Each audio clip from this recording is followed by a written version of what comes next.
Have you ever sat in a room full of people, laughing at the same jokes and nodding at the same stories, and suddenly felt a profound sense of nothingness?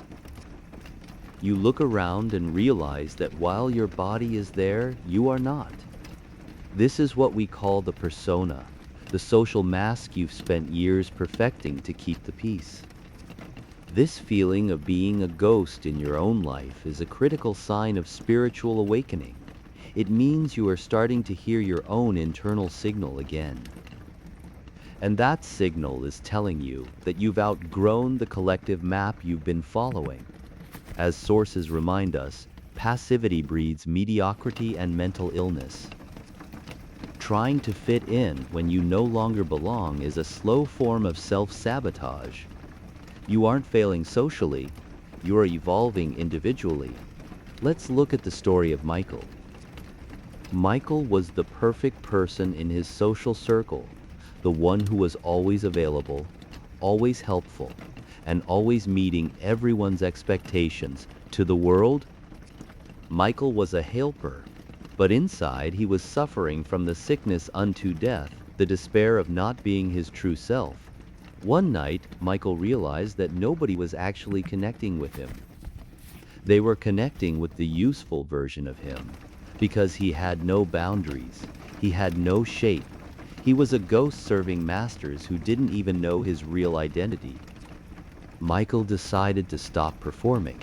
He stopped being available for everyone else's drama. At first, he felt an intense loneliness, as if he were disappearing. But as Nietzsche wrote, "Whoever wants to achieve something great must not seek to satisfy or please anyone but himself." Michael wasn't becoming selfish, he was finally becoming solid. Then there is the case of Anna. Anna was highly creative, but she spent all her mental energy maintaining her social standing. She was overperforming her personality. The sources discuss how uneased creative power becomes poisonous. For Anna, this poison manifested as constant anxiety and a feeling of being hollowed out. She was a conformist because she feared the conflict that comes with being different. One day, she chose the path of detachment. She embraced what we call the void, the necessary cellar of the mind where transformation happens. In that silence, her energy stopped leaking into social drama and started flowing back into her own growth. She withdrew her libido, her mental energy, from external validation and reinvested it in her own sovereign self. She stopped being a member of the herd and finally gained a shape of her own. When you stop performing, you will feel lonely. Many people flee back to the herd because they cannot handle the silence of the cellar. But this loneliness is not empty.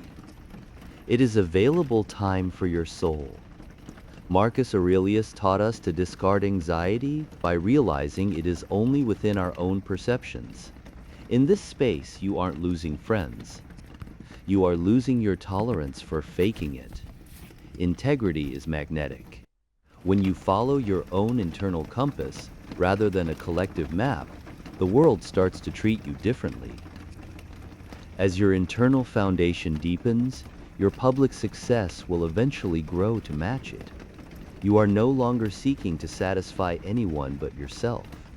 You are becoming a sovereign individual tonight. Let yourself be solid.